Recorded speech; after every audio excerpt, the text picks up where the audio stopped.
గురువు గారు, ఈ ఉగాది పంచాంగం ప్రకారం అసలు ఏ రాశి వారికి ఎలా ఉండబోతుందంటారు ఈ 2026వ సంవత్సరంలో?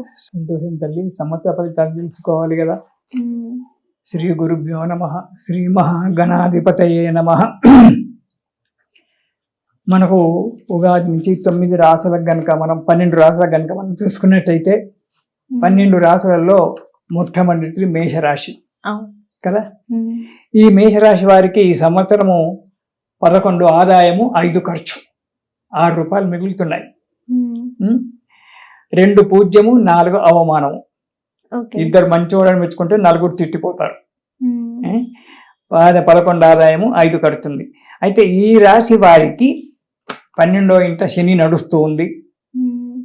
సింహరాశిలో గురువు 3 రాశులలో సంచారం చేయడం వల్ల ఏ పని చేసినా ఎక్కువగా కష్టపడాల్సి వస్తుంది మేషరాశి వారు.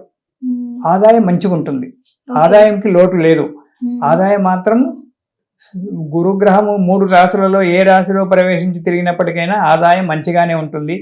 కానీ అధికంగా ఖర్చులు వస్తాయి. ఆదాయానికి మించినటువంటి ఒక ఖర్చులు రావచ్చు. తర్వాత ఏ పని చేసినా ఎక్కువగా కష్టపడాలి. అంటే శుభ ఖర్చుల గురువు గారు, దుబారా ఖర్చులు అంటారు.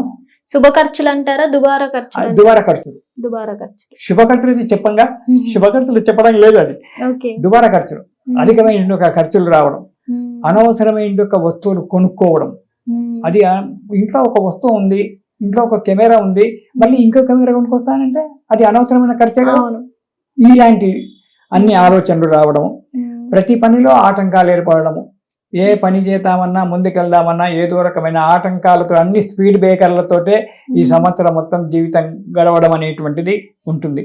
ఇక 12వ ఇంట శని ఉన్నాడు కాబట్టి, 7 ఏళ్ల శని నడుస్తూ ఉన్నది కాబట్టి, 7.5 ఏళ్ల శని, 12వ ఇంట శని ఉన్నాడు కాబట్టి కొన్ని అనుకోనటువంటి యొక్క కష్టాలు రావడం, అనుకోని ఆపదలు ముసురుకోవడం, కోర్టు కేసులు, పోలీస్ కేసులు, వివిధమైనటువంటి యొక్క బాధలతో మనశ్శాంతి లేకుండా బతకడం.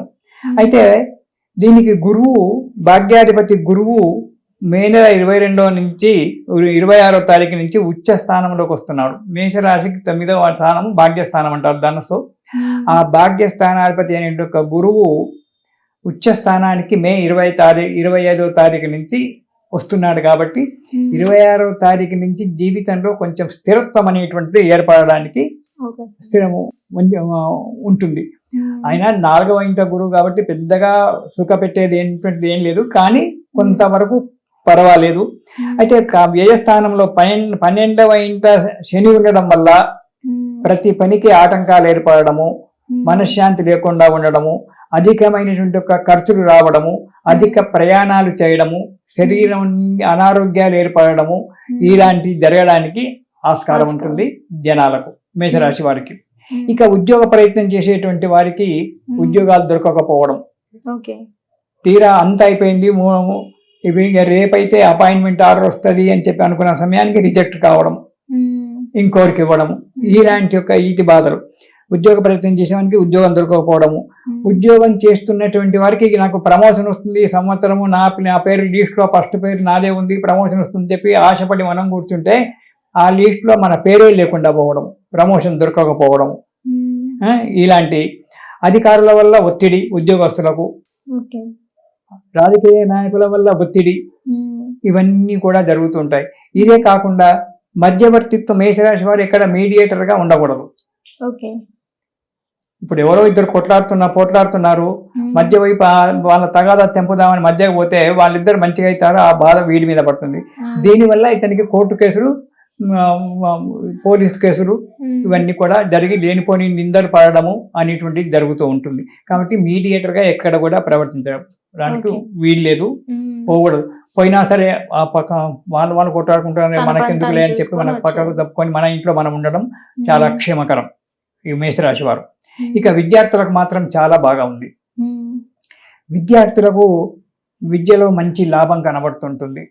కానీ ఇలా గురువు గారు చెప్పారని టెక్స్ట్ బుక్స్ అన్ని ముచ్చి అల్మారిలో పెట్టేసి తాళం వేసి పడుకుంటే విద్య రాదు.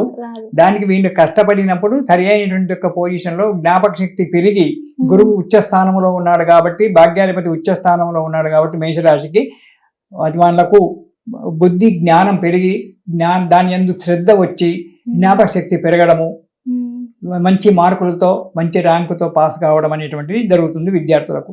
ఇంతేకాకుండా వాళ్ళు ఏ కాలేజీలో ఎలాంటి ఒక సబ్జెక్టుతో వాళ్ళకు అడ్మిషన్ కోరుకున్నా వాళ్ళకు దొరకడము, మంచి కాలేజీలో మంచి వీళ్ళకు నచ్చినటువంటి ఒక సబ్జెక్ట్లో వాళ్ళకు సీట్ దొరకడము, విద్యలో ఉన్నతి జరగడం అనేటువంటిది విద్యార్థులకు చాలా మంచిగా ఉంది.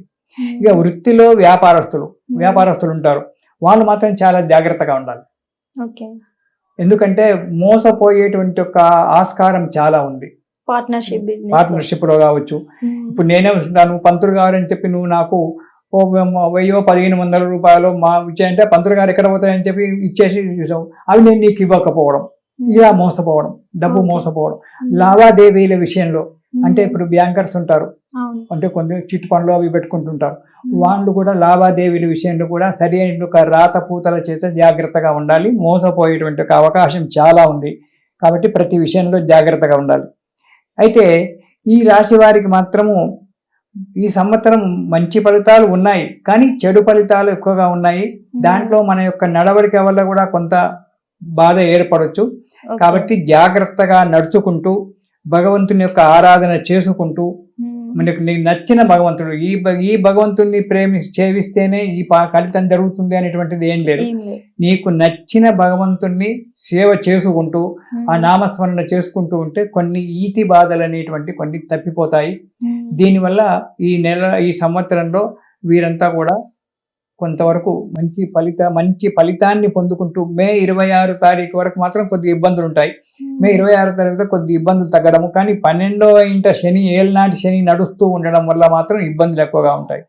అనారోగ్యం ఏర్పడము, యాక్సిడెంట్లు కావడము, మానసిక చింతన, డబ్బు పోడగొట్టుకోవడము, ఇంట్లో విలువైన వస్తువులు అమ్ముకోవాల్సిన పరిస్థితి రావడము, అంటే రుణబాధ పెరిగిపోతుంది.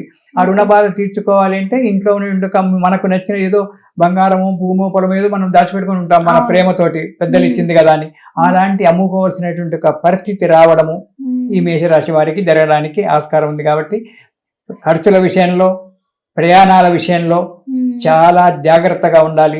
విద్యార్థులు మంచిగా చదివినట్టయితే వాళ్ళకు మంచి ఉన్నతి, మంచి ర్యాంకులో పాస్ కావడము, మంచి అనుకున్న కాలేజీలో వాళ్ళకు సీట్ దొరకడం అనేటువంటి జరుగుతుంది. వ్యాపారస్తులు కూడా లావాదేవీల విషయంలో, క్రెడిట్ విషయంలో చాలా జాగ్రత్తగా ఉంటే కొంతవరకు మేలు జరిగేటువంటి ఒక ఆస్కారం కనబడుతుంది. అయితే ఈ రాశి వారు మన దాని ప్రకారంగా శివస్తోత్రం, శివనామ స్మరణము, శివస్తోత్రం కనుక ప్రతిరోజు చదువుకున్నట్టయితే వాళ్ళకు అన్ని విధాల శుభం కలిగి సంతోషంగా హాయిగా మళ్ళీ రేపు ఉగాది కాక మళ్ళీ ఉగాది వరకు సంతోషంగా ఉంటారు. మనం ఇలాగ నెల మాస ఫలితాలు చెప్పుకుంటున్నాం కాబట్టి అందులో కొన్ని భేదాలు కనబడుతూ ఉంటాయి. ఇది శుభం.